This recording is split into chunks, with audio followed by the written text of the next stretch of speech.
I knew something was off the second my Outlook calendar pinged with a mandatory sync meeting at 9:13 a.m. on a random-ass Tuesday.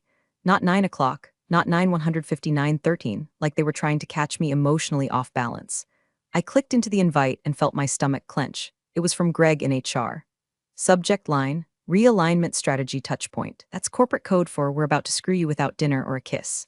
When I walked into conference room B, the air smelled like new carpet glue and betrayal. Greg was already there, perched like a smug gargoyle on the corner of the table, and next to him, my boss, Martin. 12 years I gave that man. And there he was, eyes glued to a lukewarm cup of Starbucks like it held the meaning of life. Couldn't even look at me. Greg smiled like a used car salesman in a recession. Ashley, thanks for coming. I know this is short notice. My chair was already pulled out. They don't do that unless it's a firing, or a performance improvement plan, or a ritual sacrifice, apparently. Then came the speech. Oh, the speech.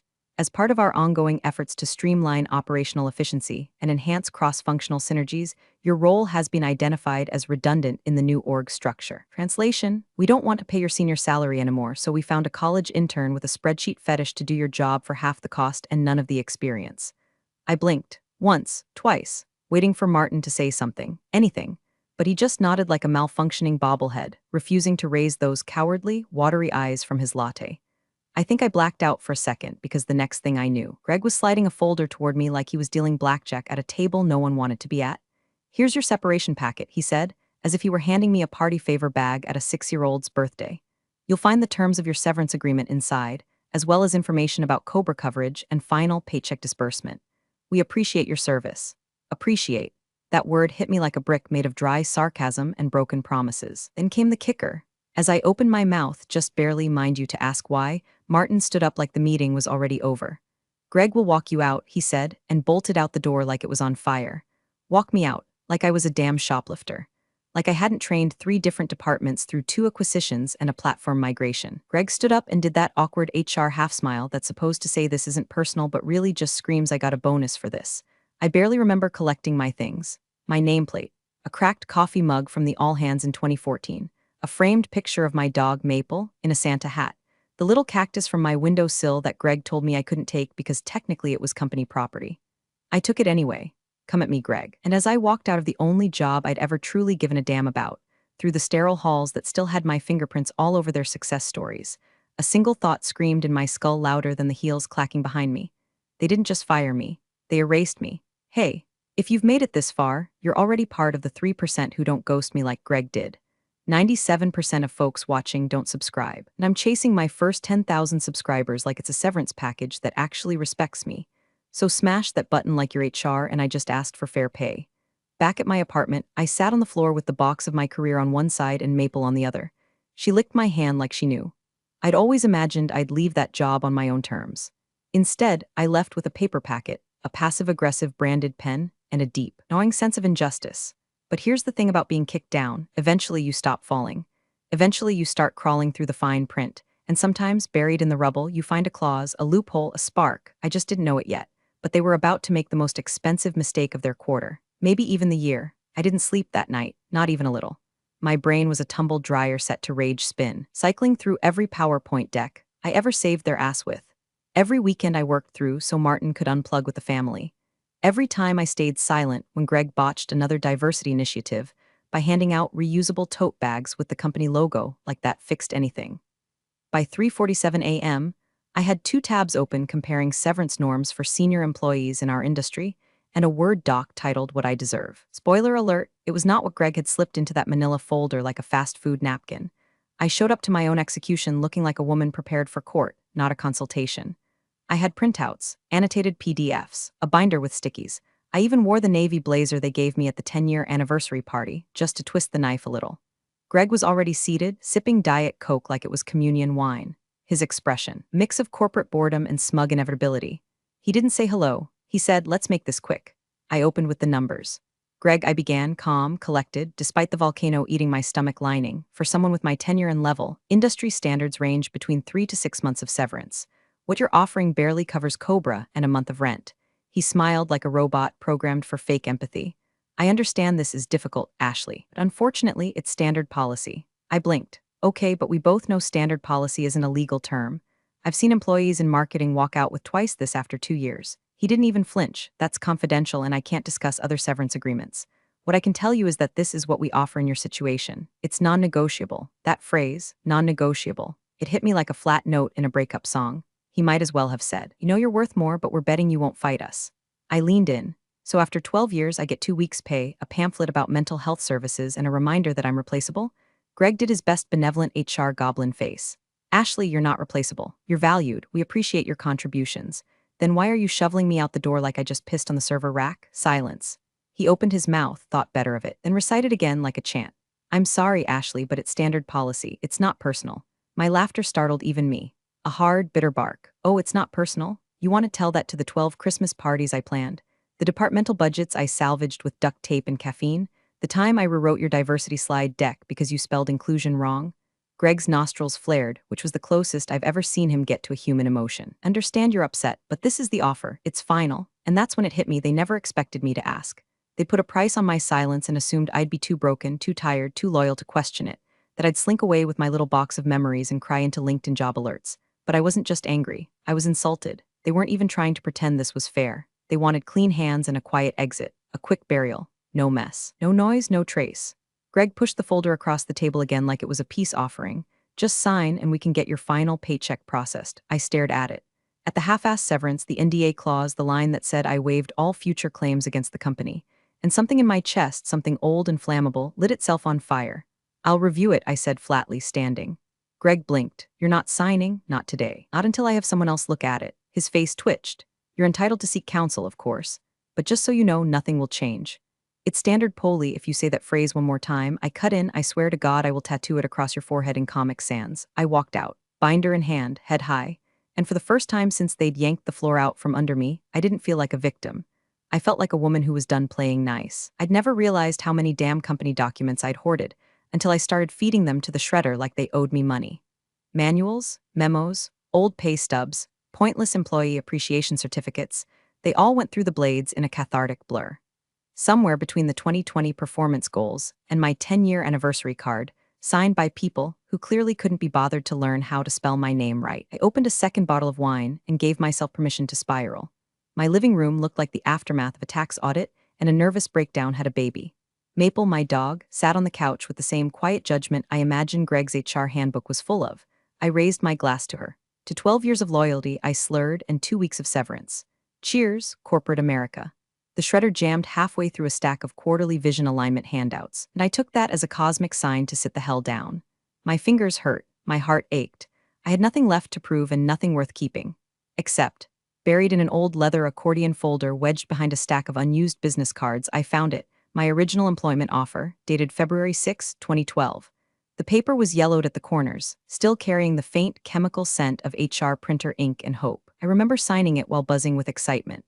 I'd just gotten out of a miserable job at a startup where the CEO thought benefits meant access to his Spotify account.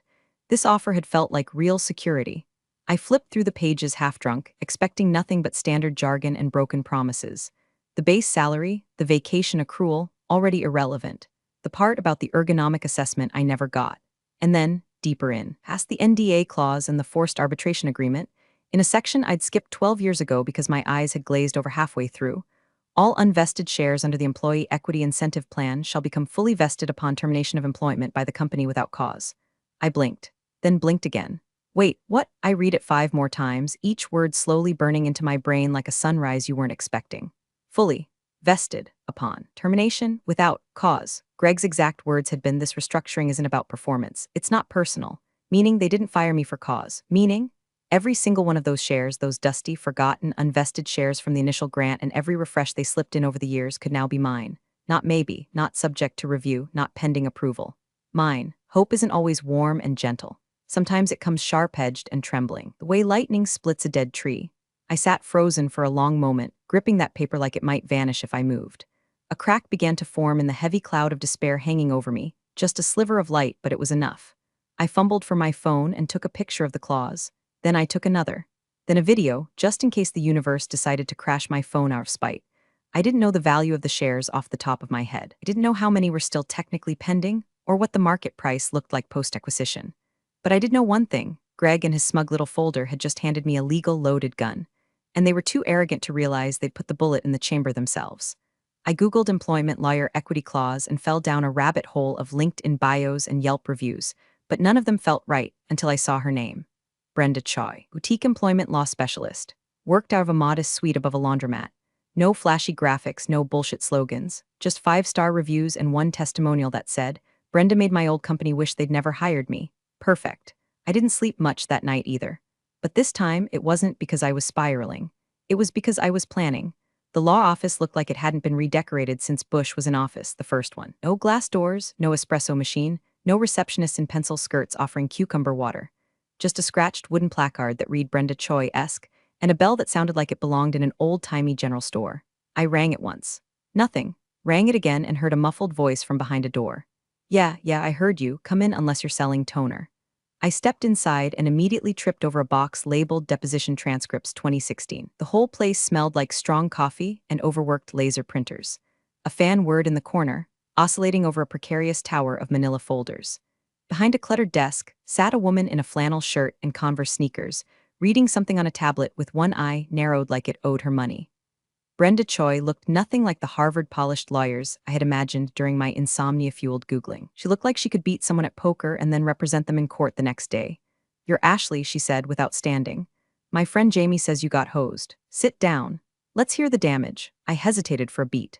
The wine-fueled confidence from last night had worn off, and suddenly I felt like maybe I'd overreacted, like maybe the clause wasn't as powerful as I hoped, like maybe I'd made a fool of myself. But then Brenda raised an eyebrow and gestured with her pen. Clock's ticking and I don't do emotional support. I do legal blood sport, talk, so I talked. I laid it all out, the surprise firing, the cardboard box, Greg's smirk, the 2-week severance that wouldn't even cover my Cobra premiums. And finally, I handed her the copy of my offer letter.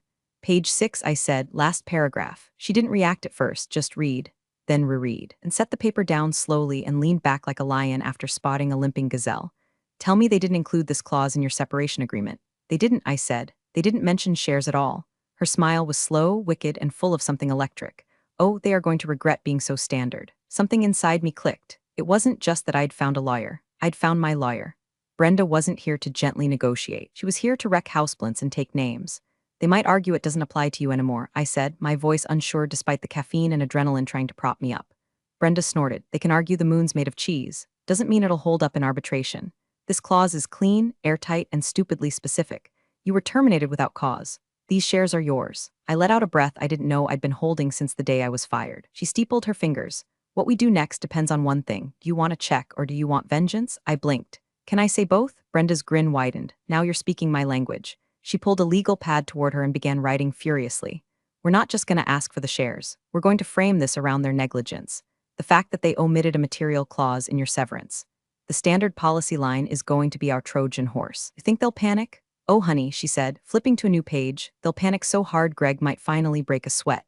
The energy in that tiny office was shifting. Gone was the helpless, discarded version of me that had walked through their doors with a copy of her own damn death sentence. In her place sat a woman with ammo, a target, and a partner who clearly got off on strategic warfare. I want them to know they underestimated me, I whispered. Brenda looked up. They will. Second they open my letter, they'll realize they didn't fire an employee. They created a shareholder with a grudge. She paused, and grudge-holding shareholders? She chuckled. They're my favorite kind. The next few days crawled by like a tax season hangover. Brenda had warned me, once I start writing, don't hover. Let the hunter hunt. Easy for her to say, she was in predator mode. I, on the other hand, was stuck pacing my apartment like a Roomba with emotional damage. At 9 a.m. on Monday, I was high on hope, visualizing the look on Greg's face when the email hit his inbox. By noon, I was refreshing the stock market app and calculating how many shares I might get and what they might be worth, and what I'd do with the money, pay off my car, move to Oregon, buy a waffle truck, whatever.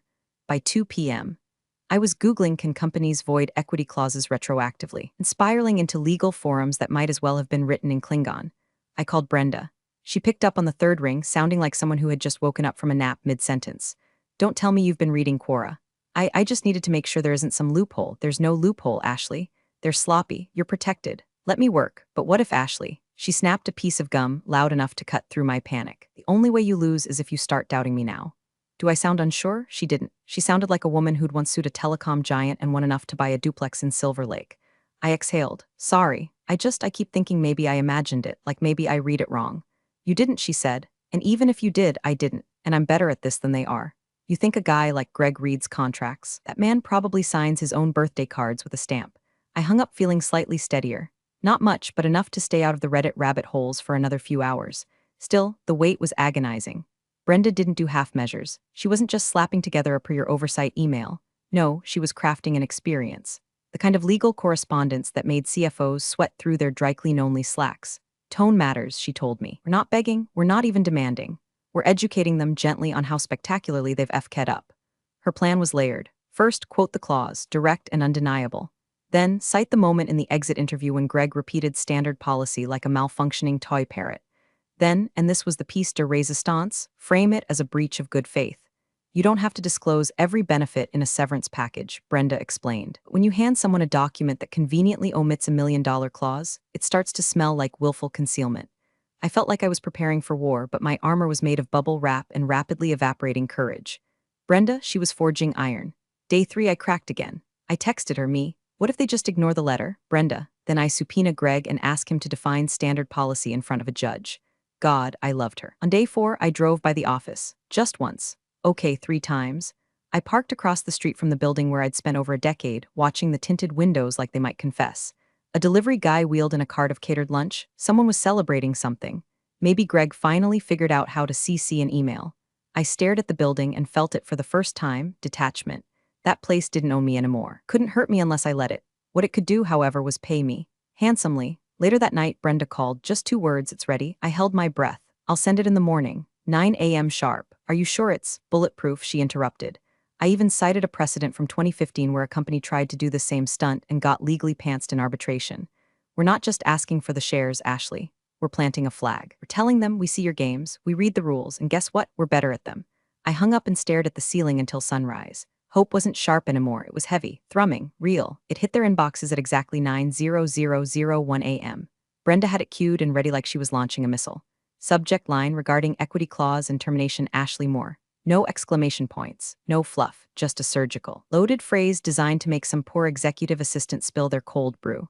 I was sitting on my couch, clutching a mug of coffee I wasn't drinking, watching the digital clock on my stove tick to 9:01. Brenda didn't text me right away, she'd warned me she wouldn't. Once it's sent, you go dark. Let them sweat. Let them stew. You'll want to know everything. You won't know anything. That's part of the fun. Fun wasn't exactly the word I'd use. Torture was closer.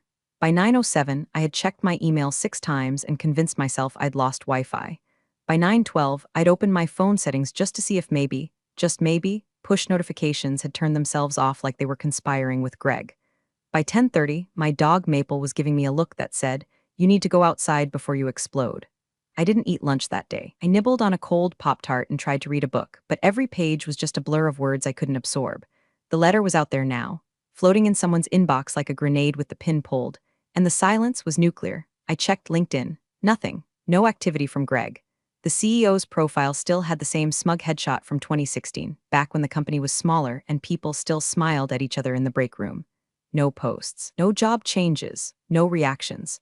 At 3:42 p.m., I got a text from Brenda. Just 3 words, still quiet. Good. Quiet meant panic. Quiet meant back channels and internal threads, and who the hell approved this clause? Quiet meant they were in a room right now, reading the email, reading it again, and then printing it out and underlining things with a red pen like that would change the ink. I slept terribly that night. Half dreams of boardrooms on fire. Woke up at 2:14 a.m. convinced I'd missed a reply. I hadn't, still nothing. By morning, the waiting had become a second job. I made a spreadsheet titled Potential Outcomes just to keep my brain occupied. Column A, they cave immediately. Column B, they fight and lose. Column C, Greg gets fired, starts a podcast. Maple snored through most of my theorizing. At 10:06 a.m., my phone buzzed. It was a text from Kelsey, former coworker. Soft-spoken, ran point on internal comms. Hadn't heard from her since the day I was walked out. Her message was one word. OMG, that was it. No context, no emojis, just OMG. I stared at it so long the screen dimmed. My thumb hovered over the reply button, but I didn't hit send. My heart was pounding like I'd just been caught shoplifting hope. Another message from her followed 2 minutes later. You didn't hear it from me, but something's happening. That's when I knew the grenade had landed. Somewhere behind those polished glass doors, emails were being forwarded. Calendars were being cleared. Legal pads were being filled with frantic notes. Brenda's letter wasn't just a legal threat, it was a mirror held up to their own carelessness. And they did not like the reflection. I didn't know yet what they'd do, whether they'd fold or fight. But I knew one thing for sure, I wasn't the one sweating anymore. The call came in at 7:14 a.m. the next day. Too early for anyone to be civil, let alone him. I saw the name flash across my screen and almost didn't answer. Martin, my old boss, human wallpaper. A man who once called me his work wife in a meeting and then blamed me when I didn't laugh hard enough at his joke about women in IT. I let it ring once, twice. On the third, curiosity beat contempt. Hello? I answered, already bracing. There was no greeting. Ashley, what the hell did you do? His voice was ragged, not angry, panicked, like a man waking up in a burning house and realizing he's the one who left the stove on. I leaned back into the couch and sipped my coffee, suddenly calm. Morning, Martin, long time. Don't do that, don't be smug. Jesus, do you have any idea what's happening here? Oh, I had ideas, plenty, but I let him flail. You blindsided them, he said, that letter. It's being passed around like a virus. Legal's in a tailspin. I got pulled into a 6 a.m. meeting with the general counsel, the CFO, and God help me, Greg. I smiled into my mug. And here I thought Greg only worked banker's hours. This isn't funny, he snapped. Do you understand what those shares represent? The vesting clause? It triggered a reclassification of the entire equity pool. Finance is scrambling. They're saying your shares could account for nearly 13% of the last grant. I whistled low. I hadn't run the numbers yet. Brenda was still working through the fine print. But 13%? Didn't you all just announce a fresh options pool in that Q2 press release? I asked innocently. Martin groaned. Exactly. You were still on that list. You were supposed to phase out of eligibility after your next review cycle, but they forgot to update the roster in time. Your termination went through before the HRIS system processed the update. Oops, I said, deadpan. They're calling it an earnings impact. They're saying it might have to be disclosed. This isn't just about a payout anymore. It's about governance. There it was. They didn't just fire an employee. They accidentally handed me the keys to the back door of the ivory tower. And the CEO? I asked. Livid. He stormed out of the meeting. Said someone's head needs to roll. There's already talk of disciplinary action, maybe even a board inquiry. Greg looked like he was going to cry. That part almost made me laugh. Almost. You can't actually mean to push this, Ash, Martin continued, his voice cracking under the weight of his own cowardice. You got your severance. Why stir the pot? I let the silence hang a second too long before answering. Because you treated me like I was disposable, Martin. You thought I'd just nod and disappear. But I read the fine print. And you know what I found? He didn't respond. He knew. You didn't just kick me out, I said. You turned me into a shareholder with enough equity to be a problem. A big one. He exhaled like he'd just lost a court case and a custody battle at once. I liked you, Ashley, he said weakly. I leaned forward. You liked having me around to do your job for you. You liked not having to deal with details like contracts and clauses. But here's the thing about details, Martin. What? They don't care if you ignore them. They're still true. I ended the call without waiting for him to reply. I tossed my phone onto the couch cushion like it was buzzing with radiation. My pulse was calm, my mind sharp, focused. Up in that tower of glass and jargon, the walls were cracking, and all I did was read what they told me not to bother understanding. The email came in wrapped in the fakest civility I'd ever seen. Subject, request for discussion and clarification equity agreement from Executive Operations, not even a real person tone. Polished desperation masquerading as collegial collaboration. They wanted to review and clarify mutual understanding of contract language, which is corporate for. Please come in before you legally dismantle us. Brenda read the email once, then once more out loud in her best fake sheer voice, like a preschool teacher announcing snack time after a fire drill. I especially love how they're calling it a discussion, she said, slamming her laptop shut. They're trying to get ahead of the train after they already heard the whistle and saw the smoke. We set the meeting for Friday morning. Same boardroom where they'd fired me. Same floor. Same potted ficus in the hallway that somehow still looked healthier than Greg. Walking in this time felt different. I wasn't escorted. I wasn't holding a cardboard box. I wasn't invisible. I was expected. Brenda led the way like a general entering enemy territory. She wore a navy blue suit that looked soft enough to pet but sharp enough to wound. I wore black, not funeral black, wore black. Inside, the room was packed. 6 people at the table, 2 at the wall with laptops. Legal had shown up armed. At the head sat the CEO, Dan Forsyth himself, tan, botoxed, and wearing the kind of apologetic expression that screams, I'm only sorry because I got caught. Greg was there too. He looked like someone had drained his blood and replaced it with La Croix. Pale, sweaty, a human oops. Dan stood. Ashley, thank you for coming. We appreciate the chance to speak in person. Brenda dropped her binder on the table. Thud. Let's talk about this standard policy you've been waving around like it replaces contract law. Silence. She reached forward, tapped her laptop, and a projector screen blinked to life behind us. Up came the clause highlighted, underlined, annotated, legally weaponized. All unvested shares shall become fully vested upon termination without cause. Brenda read aloud like she was quoting scripture at a heretic. One of the lawyers opened his mouth, but she raised a finger. We'll get to you. I want to hear from Greg first. He looked like a possum that just realized the headlights weren't slowing down. I didn't see this clause at the time, he stammered. It wasn't in the severance template. Brenda clicked her pen. And yet, it was in her original signed agreement, which supersedes internal templates.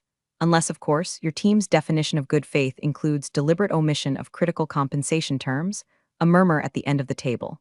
One of the assistants coughed into their hand. CEO leaned forward. Look, we're not here to debate language. We're here to make this right. Brenda smiled without humor. Then we'll start by acknowledging that the shares vested the moment you terminated Miss Moore. One of the legal drones finally found his voice. We could discuss an alternative arrangement. A buyback, perhaps, no? I said, and every head turned. It was the first time I'd spoken. My voice didn't shake. I'm not here to sell them. I'm not here to back down. I'm here to remind you I was never your mistake. I was your blind spot, and now I'm your problem. Brenda nodded approvingly like a coach watching her star player hit a home run. Dan rubbed his temple. Ashley, we're trying to be reasonable, Brenda echoed. Right, you know what else would have been reasonable? Including that clause in her exit paperwork? Or not firing someone without reading the damn contract? Or, I don't know, not letting Greg handle anything more complex than a coffee order. Greg visibly winced. I almost felt bad. Almost. The meeting went on for another 40 minutes. Legal tap danced, Brenda throat punched verbally, of course, and I watched the balance of power tilt, and then finally, unmistakably, crashed down like a seesaw dropped by gravity and regret. They weren't in control. They weren't even pretending anymore. And the best part, still hadn't even named our price. It was supposed to be a negotiation. That's how they framed it in the invite, how they pitched it when we walked in. Let's work together to resolve this. What they meant was let's see how little we can pay to make this go away. And when they realized that wasn't going to happen, they got nervous, then desperate. By the time the fourth lawyer in a row had tried to sell us on the spirit of the agreement, Brenda was audibly laughing. I'm sorry, she said, wiping her eyes with the back of her hand. Did you just say spirit of the agreement? Because I don't know if you're aware, but courts don't award damages based on vibes. She turned her laptop around again and pointed to the clause, now printed, highlighted, and tabbed like it was being inducted into the Legal Hall of Fame. This isn't ambiguous. This isn't negotiable. This is what you signed, what your CEO initialed, what your board approved. This clause is a loaded gun, and you put it in her hands the second you walked her out with a box of trinkets and a middle finger. The head legal counsel, a silver-haired man with a Rolex and an ulcer forming in real time, adjusted his tie and tried again. Well, when we reviewed the intent? Brenda cocked her head. Your intent was to fire her without paying what she was owed. Fortunately for us, California contract law doesn't give a damn about intent. It only cares about what's written. The CEO exhaled hard and leaned forward, fingers steepled like a sitcom villain who just realized the audience was no longer rooting for him. Look, he said, we don't want to fight. We're prepared to make a generous offer to resolve this quickly. He nodded to one of the lawyers who slid a folded sheet across the table. Brenda didn't touch it, neither did I, so he opened it himself. One-time payment, he said. Liquid value of the shares plus 20%. Clean. Final. We wire it today, you sign an NDA, and everyone walks away happy. I looked at the number. It was insulting. Maybe a third of what the shares were worth if I held them through Q4. Maybe a tenth of what they'd be if the company's pending merger went through. It wasn't an offer. It was a muzzle with a ribbon on it. I looked him dead in the eyes. No, his smile faltered. No, I said calmly. That's not even close. And I'm not interested in silence. I turned to Brenda. She straightened her blazer like she'd been waiting for the green light. Let me be clear, she said, her tone now cold and precise. You have two options. Option 1, by close of business today, you wire the full market value of all vested shares, dated from the day of her termination, without condition.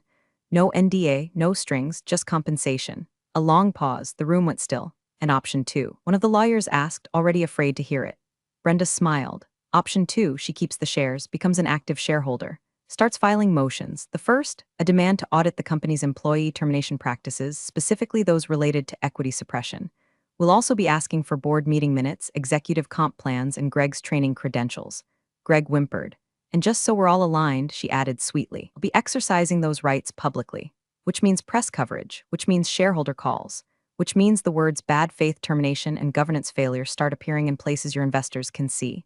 The color drained from the CEO's face like someone had unplugged him. I leaned in, folding my hands neatly. You treated me like I was disposable, I said. Now I'm the crack in your balance sheet, so either pay me what I'm owed. Watch me sit in the next shareholders meeting and ask Greg to define standard policy on the record. Dead silence. Then the CEO turned to legal and said, voice tight as piano wire, draft the wire paperwork. No handshake, no apology, just an ending. As we walked out past the same receptionist who once asked me to refill the coffee pod drawer, I felt lighter than I had in months.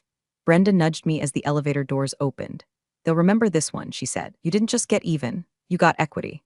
And when the wire hit my account 4 hours later, 7 digits deep, I didn't pop champagne or post a humble brag on LinkedIn. I just fed Maple a second dinner and deleted every email folder with that company's name on it. They erased me. And I came back as a shareholder. Appreciate you sticking around, you legends of the break room. Subscribe for more chaos. Let's make your old managers spill their coffee in fear.